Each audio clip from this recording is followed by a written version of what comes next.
I agreed to transfer schools with my childhood best friend to help her escape the bullies, but she bailed the day before we were supposed to sign the papers. I overheard her friend teasing her. "You really pulled it off," she said, laughing. "Pretending to get bullied all this time just to get Ethan Reed to leave. But he's been your shadow since kindergarten. Are you sure you want to go to a new school, all alone?" Chloe's voice was flat bored. "It's just another high school in the same city. How far could he possibly go? Besides," she added, "I'm sick of him clinging to me all the time. This is for the best." I stood outside that door for a long time before I finally turned and walked away. The only change was on my transfer application. I crossed out Northwood High and wrote in the name of the boarding school in Switzerland my parents had been pushing on me for years. Everyone seemed to forget. She and I were always worlds apart. When the moment I heard the truth, my heart seized in my chest. For the past month, it had been one thing after another for Chloe. Vicious rumors, getting shoved in the halls, her textbooks accidentally destroyed. I did everything I could to protect her, to be there for her, but I couldn't be everywhere at once. Well, I couldn't take it anymore. I suggested we transfer. I remember that day clearly. Someone had just thrown a slushie on her in the cafeteria. Her pretty face was pale and miserable, and she grabbed my hand, her eyes wide with fear. "Ethan," she whispered, "I'm scared to go to a new place alone." Chloe and I had been inseparable since kindergarten. We walked to school together, did our homework together. For more than a decade, she was my constant. And somewhere along the way, I had fallen quietly in love with her. So, in a rush of protectiveness, I made her a promise. "Don't be scared," I said. "Wherever you go, I'll go with you." Only now did I realize it was all an elaborate act, a show staged for my benefit, just to get me to leave. A bitter question formed in my mind. Did Chloe really hate me that much? Inside the private room at the restaurant, the conversation continued. "You've got Ethan wrapped around your finger, that's for sure. Aren't you worried he'll meet someone else at the new school?" Chloe let out a sharp, dismissive laugh, as if it were the funniest thing she'd ever heard. "He's the guy who took on 3 seniors for me, remember? He got his ass kicked and didn't even flinch. You really think a new zip code is going to change how he feels about me?" Someone else murmured, "What if, though? Ethan doesn't exactly seem like a pushover." Chloe's voice was lazy, confident. "There is no what if. Northwood is full of gorgeous girls. When have you ever seen him look at anyone but me?" The contempt in her tone was impossible to miss. "He just follows me around all day. A lost puppy is less clingy than him." A wave of laughter erupted from the room, each sound like a slap across my face. I wanted to leave, but my feet felt bolted to the floor, forcing me to listen, forcing me to feel the pain. Someone else chimed in, sounding impressed. "I've never seen a girl actively push away a guy who's crazy about her. We're in awe, but if you didn't like him being so attached, why not just tell him? Ethan doesn't seem like the type to cause a scene." Chloe sighed, an edge of irritation in her voice. "Ethan's too intense. A clean break would have been a huge drama." Her tone shifted. "Besides, Leo gets so insecure and upset whenever he's around. He only feels better when it's just me. For Leo's sake, I had to do it this way. Ethan will just have to be miserable for a little while." As soon as she said it, everything clicked into place for the others in the room.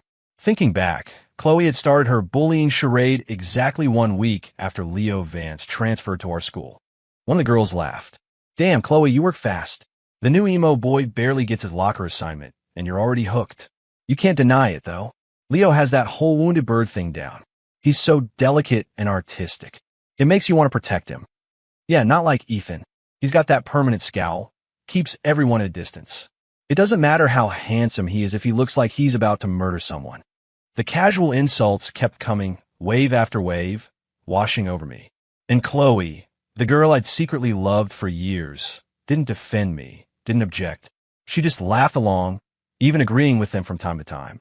Standing there in the hallway, my heart plunged into a cold, empty abyss. The pain was dull and suffocating. For a split second, I wanted to throw open the door and confront her. Ask her why she lied to me. Ask her if she felt even a flicker of guilt watching me get into fights to defend her honor. Ask her if our entire friendship, over a decade of history, meant anything at all. But then my mother's voice echoed in my head, a constant refrain from my childhood. Don't engage in pointless drama. People don't just turn rotten overnight. I turned my back on the room and walked away. The pain was a slow burn, creeping up on me when I was alone. I could have handled it if it were just a friend's betrayal. That hurts, but you move on. The problem was, Chloe was the one who had blurred that line. The day we decided to transfer, she dragged me to a bar to celebrate our escape. Under the dim, colored lights, I looked at the girl I'd loved for so long and felt a dizzying sense of hope. So when she leaned in and kissed me, I didn't pull away. Years of repressed feelings surged to the surface. Overwhelmed, I had to know. Chloe, I whispered against her lips, what are we now? She smiled and kissed my forehead gently. Silly, what do you think we are? Our friends cheered, and the energy in the room was electric, matching the frantic beat of my heart. I never imagined that just 2 days later, I would hear her shatter that perfect moment with her own words. A bitter laugh escaped my lips, but tears streamed down my face. So that kiss, that vague promise, it was all just another lie, wasn't it? A way to keep me placated until she could ship me off and make room for Leo. A wind chime hanging in my bedroom window tinkled softly, the sound a stark contrast to my silent grief. Slowly, my shattered heart began to reassemble itself, but into something colder, harder. Chloe was wrong about one thing. She was just the illegitimate daughter of the Song family. I am the sole heir to the Reed fortune. We shouldn't be clinging to each other, because we were never a match. The transfer application on my desk was smeared where my tears had fallen, the ink bleeding into an ugly stain. It didn't matter. I could just get a new one. The Reed family always has a backup plan. I printed a fresh copy. When I got to the line for the destination school, I paused and called my mother. Mom, I said, that boarding school you mentioned, the one in Switzerland, what was the name again? Yes, I confirmed. I'll be going alone. The wind chime sang a clear, bright tune, as if celebrating for me. I closed my eyes, and for the first time in a long time, it wasn't Chloe's face I saw. It was another girl, one who resembled Chloe, but whose smile was warmer, more genuine. A memory from 2 years ago surfaced, her voice full of confidence and a hint of a challenge. Ethan Reed, she had said, sooner or later, you're going to give up on Chloe's song and choose me. I thought she was joking back then. Now, I whispered the words to myself in the quiet of my room. Chloe, I'm really letting you go. After filling out the new form, I breathed a long sigh of relief. A strange sense of peace settled over me. Just then, there was a knock on my front door. I froze. I lived in this condo alone, and the only person who knew the keypad code was. I opened the door. Of course, it was Chloe. Her voice was as gentle as ever. Ethan, you left without saying goodbye to everyone. I was worried. I kept my own voice as steady as I could. I wasn't feeling well. My stomach. I was about to ask her to leave when I saw a figure hiding behind her. Leo Vance, looking small and frail, flinched when his eyes met mine. Chloe immediately noticed, pulling him protectively closer. Ethan, she said, her voice sharp with disapproval, you're scaring him. It was always like this. Leo always acted as if I were some kind of monster about to attack him, and I hadn't even done anything. My expression hardened. I've told you before, I don't like people showing up at my place unannounced. Chloe frowned, annoyed. Leo isn't just people, and he only came because he was worried about you, too. Before I could respond, Leo's eyes welled up with tears. Ethan, I'm sorry, he sniffled. I know you've always looked down on me, but I swear, I shower every day. He looked down, his voice thick with fake misery. I wouldn't have gotten your place dirty. Chloe's face instantly hardened as she glared at me. Ethan, Leo's family doesn't have a lot of money, but that doesn't make him dirty. He's not what you think. You're being a real disappointment right now. Leo tugged on Chloe's sleeve, his voice a perfect blend of magnanimity and martyrdom. Chloe, it's okay, really. Please don't fight with Ethan because of me. He sniffled again, forcing a brave, trembling smile. Besides, he's right. You two have known each other forever. How could I ever compare to that? Don't say that. You're one of a kind, Chloe cooed, cupping his face in her hands and comforting him in a soft whisper. Then she turned back to me, her expression turning to ice. Leo's not feeling well. I'm taking him home. You need to stay here and think about your attitude. And don't forget, we have to get those transfer forms stamped tomorrow. I did think about it. I thought about how incredibly poor my judgment had been. Then I walked to the front door and changed the keypad code. For the first time all night, the knot of anger in my chest loosened just a little. The next day, I took my new application to the principal's office. As I watched the red ink of the school's official stamp press firmly onto the paper, sealing my departure, I felt a sudden, sharp pang of emptiness. I was still staring at the form when someone stepped in front of me, blocking my path. It was Chloe, and she was frowning. "Ethan, did you change the code to your condo? I took Leo home last night and came right back, but the door wouldn't open." I cut her off. "Yes, I did." She seemed annoyed, but tried to act like nothing was wrong, her voice slipping back into its familiar, intimate tone. "What's a new code? I'll need it so I can come over and take care of you." "That won't be necessary," I said calmly. "After I transfer, I won't be living there anymore." Chloe's eyes fell to the folded application in my hand, and she feigned a moment of realization. "Oh, right. I almost forgot about this. Don't worry, Ethan. I'll get mine stamped tomorrow." Walking and talking with Chloe like this used to be our daily routine, but it had become a rarity since Leo showed up. I closed my eyes for a second, giving in to a final, foolish flicker of hope. I decided to test her one last time. "There's no need for don't worry between us," I said, the words heavy with our shared history. Chloe was silent for a long moment. Then she started, "Ethan, actually, Suddenly, Leo appeared behind her, clutching a stack of notebooks. He pouted playfully. "Chloe, I thought we were going to study. You just disappeared." He held the notebooks out to her. "I saw the 2-month tutoring plan you made for me, so I got all the materials ready." He winked. "You're not mad I peeked, are you?" "Of course not." Chloe's smile was strained. She shot a nervous glance at me. When she saw my blank expression, a flicker of what looked like disappointment crossed her face. "So, while you were pushing me away, you were already planning a future with someone else?" "A future that never included me." I struggled to keep my face neutral, but a bitter taste spread through my mouth. I dug my nails into my palm, forcing myself back to reality. "You two talk. I'm about to go." Leo acted like he'd just noticed me, jumping back dramatically. "Ethan, are you upset because I'm studying with Chloe?" "It's just, my family is poor. I don't have access to the same resources you do." He started to sniffle again. I had no interest in being a part of his pathetic melodrama. "Move," I said, my voice cold. The faint trace of guilt in Chloe's eyes vanished, replaced by anger. She grabbed my wrist. "Ethan Reed, what is that tone?" She tried to drag me in front of Leo. Apologize to him. Now, the last clean, untouched part of my heart crumbled into dust. This time, I didn't hesitate. I raised my hand and slapped her across the face. "Chloe," I said, my voice shaking with rage, "the only person who needs to apologize here is you." But not to him. To me. One by one, I went through the things Chloe had given me over the years. The silk tie for my 18th birthday. I wore it to school once, and a week later, Leo was wearing the exact same one.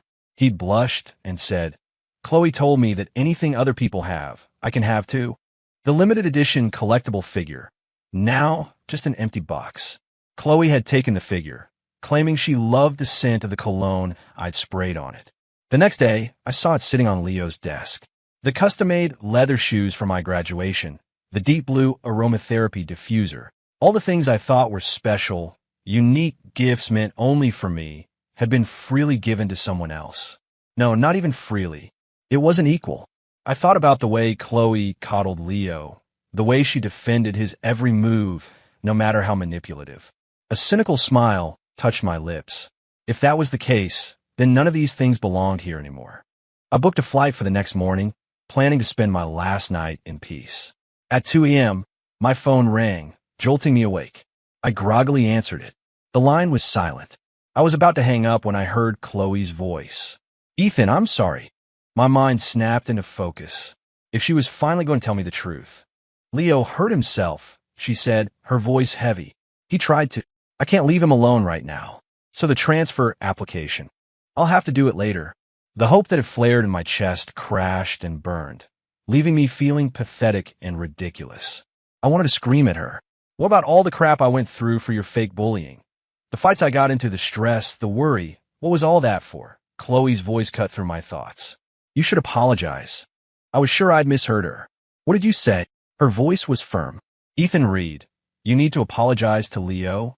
Are you going to stand there and tell me what he did had nothing to do with you? I was speechless because I suddenly understood that as long as Leo was in the picture, everything I said or did would be wrong. Chloe spoke again, her tone dripping with ice. Ethan, you are such a disappointment. If you apologize, I can pretend none of this ever happened. I'll join you at the new school in a couple of months. Are you really going to be this stubborn? Are you going to throw away everything we've had for all these years? I heard the threat in her voice, but this time there was no pain, no resentment, just a profound sense of exhaustion. I hung up the phone, blocked her number, deleted her contact. I couldn't wait for my flight in the morning. The crisp Swiss air felt clean and new. Someone took my suitcase. I looked up and met the eyes of the Song family's legitimate daughter. Ethan Reed, she said with a small, knowing smile. Long time no see. I held out my hand. Long time no see, Olivia Liu. My phone buzzed, interrupting us. I glanced at the screen. It was a call from one of Chloe's friends. I answered confused. Chloe's voice, sharp and anxious, came through the speaker. Ethan, what class are you in at Northwood? Why is it that I've asked around and nobody in the entire school has seen you? Before I could answer, Olivia's clear voice cut in. Ethan, should I take you on a tour of your new campus? Her expression was perfectly innocent, as if she were just being helpful. Chloe's voice shot up an octave. Ethan, are you with Olivia Liu? Where the hell are you? I held the phone away from my ear, realizing for the first time how grating Chloe's voice could be. Where I am, I said coolly, is none of your business. She seemed to ignore me, her voice filled with disbelief. You ran off to find her just to spite me. You're that desperate for revenge that you'd stoop to hanging out with trash like that. As her words grew uglier, my patience snapped. Shut up. I took a deep breath, my voice hard and final. Chloe, you're the one who's trash. It felt good to finally throw her own words back at her. Don't call me again. Whatever we were, it's over. I hung up and immediately blocked the new number. The world felt quiet again. Sorry, I said to Olivia, a little embarrassed. You shouldn't have had to hear that. Olivia just smiled. Then you can buy me dinner to make up for it. She winked. Consider it a thank you gift. I relaxed, returning her smile. Of course, the two Song daughters really were night and day. Years ago, Chloe's father had an affair. The mistress gave birth to Chloe and moved into the family home. Olivia's mother, the original Mrs. Song, responded with blistering efficiency. She not only divorced him and took the majority of the family's assets, but she also took Olivia, who was already showing signs of being a business prodigy. From that day on, Song Yushua became Olivia Liu, taking her mother's surname and moving abroad. My own mother always spoke of Olivia and her mom with deep respect, noting that after Mrs. Liu left, the Song family business had been in steady decline. The heiress title that Chloe wore so proudly was attached to an empty shell. Whenever the topic came up, my mom would sigh. It's just a shame our Ethan is so soft-hearted. He had to fall for Chloe. Back then, I just felt sorry for Chloe, believing she couldn't choose the circumstances of her birth. I was grateful my mother respected my feelings. Only now did I realize how much clearer an adult's perspective can be. The alpine breeze felt cool against my face, clearing my head. I shook away the thoughts and looked at the road ahead. This doesn't look like the way to a restaurant, I noted. Olivia smiled. I'm under direct orders from Mrs. Reed. You'll have to forgive me. I chuckled and turned to watch the sunset paint the mountains. The car pulled up to a discreet, stunningly modern villa. My new school was really just a formality. Olivia and I had both been groomed since birth to take over our respective family empires. It wasn't long before we started receiving invitations to exclusive business events. Wearing a black tux my mom had picked out, I navigated the clinking champagne glasses and polite conversation until I saw Olivia. She was in a gorgeous couture gown, but what stood out against her calm demeanor was the vibrant violet orchid pinned to her shoulder. The person I was talking with took the hint and excused himself. We really need to stop coordinating, I said with a sigh. It's getting obvious. That dinner, which our mothers somehow tried to frame as an engagement party for the two of us, became a running joke. We were adults. We weren't going to be pushed into anything. We played along, assuming it was just our moms having fun. We underestimated their determination. My mother would send me a new watch from a designer's Metamorphosis collection. A few days later, Olivia would receive the matching women's version from her mother. Mrs. Liu would gift Olivia a pair of diamond earrings. Before my next big negotiation, my mom would present me with a matching cufflinks. I was getting used to it, but this time was different. Olivia looked me straight in the eye and said, her voice low and serious, "What if I told you that this time I'm a willing participant?" She took a step closer, her voice like cool water, creating a stir in the quiet depths of my heart. Or that I have been every single time. Golden fireworks exploded over the cruise ship's deck. Looking in her clear, unwavering eyes, I felt my heart skip a beat. And just like that, everything with Olivia felt easy, natural, and right. After our engagement party, my family arranged for me to do an internship at our company's headquarters back in States. My mom was already planning our future. "You two can handle the domestic operations, and your mother-in-law and I will take over the world." My dad just grumbled for me to keep an eye on my mom, so Mrs. Liu didn't steal her away. I boarded the plane home, smiling at the thought of them. As she saw me off, Olivia pressed one of the bells from her wind chime into my palm.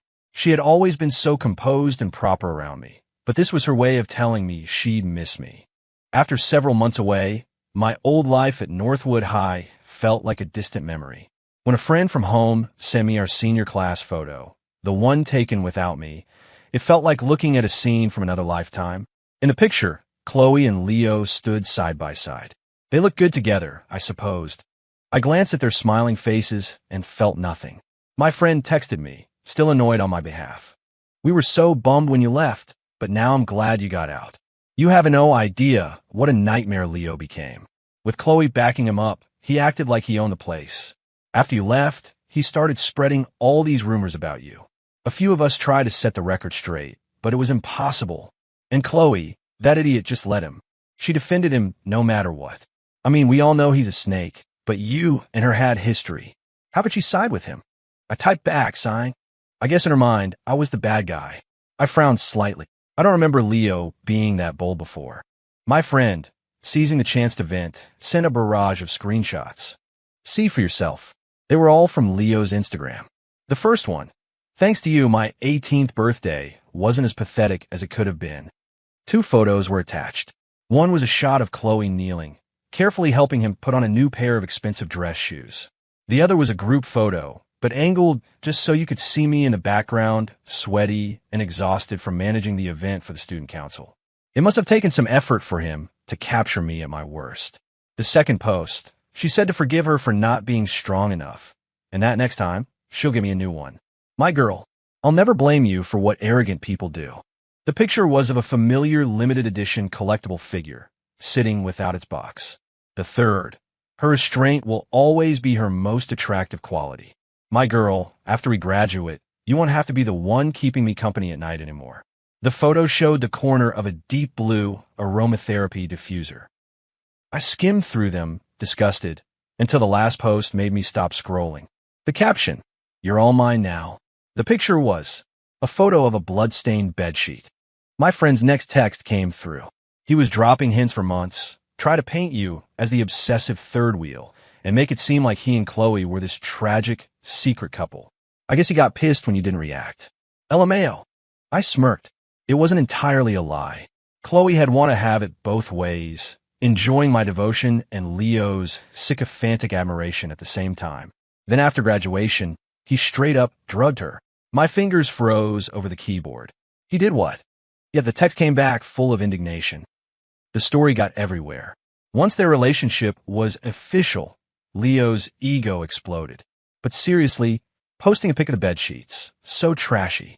I bet Chloe regrets everything. I typed back, "Thanks for having my back. Seriously, but don't worry about it anymore.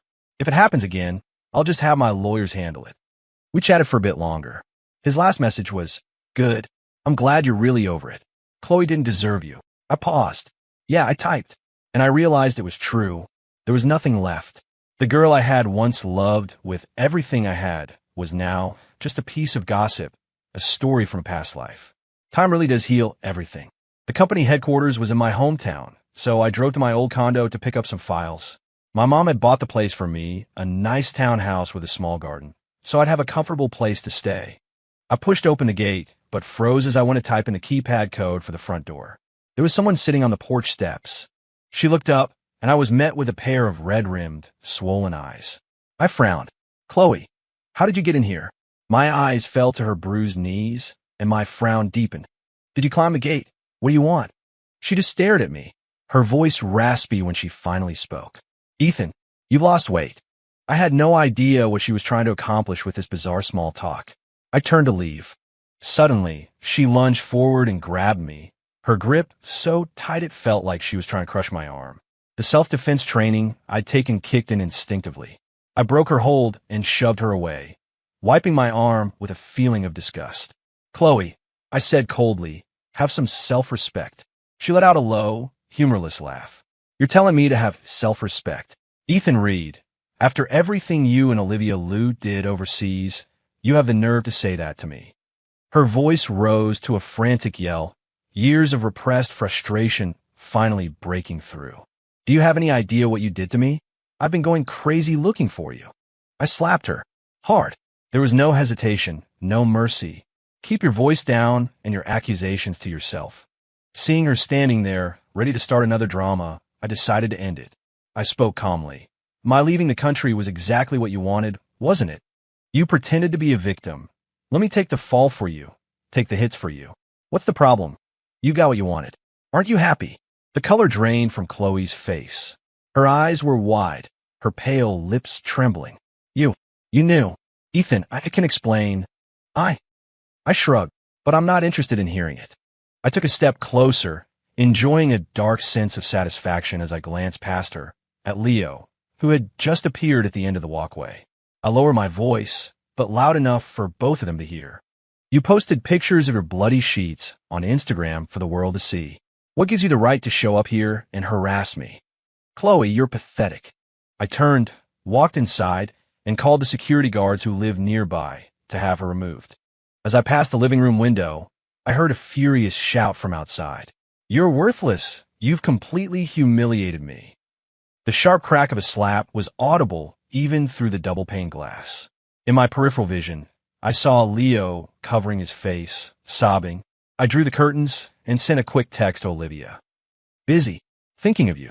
The next time I saw Chloe was at the welcome home party my friends threw for me. We were all adults now, and the conversation had shifted from high school drama to business deals and market trends. The atmosphere was relaxed, with soft lighting and good cocktails. I was enjoying myself enough to stay a little later than planned when an uninvited guest walked in. The room fell silent for a beat. My friend leaned over and whispered, "Ethan, nobody invited her." I nodded. I figured as much. He breathed a sigh of relief, his voice laced with disdain. "Those two are social poison now. Her family's business is in the toilet, and their reputations are even worse. Especially Leo. He's so possessive of Chloe. It's insane. He acts suspicious of any woman who even looks at her." I glanced over. Sure enough, trailing behind Chloe like a shadow was Leo. When he saw me looking, he flinched instinctively, then shot me a venomous glare. Chloe seemed oblivious, walking straight to the empty chair across from me and sitting down.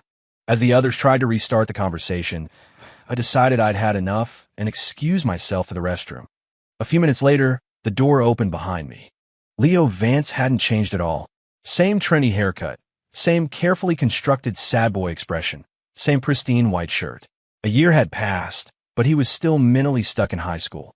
He didn't understand that in our world, that innocent, fragile act had a shelf life. In this world, profit is everything. His emotional currency had been devalued, and he'd been discarded. It was that simple. Leo's eyes were filled with a jealous rage, like he wanted to tear me apart.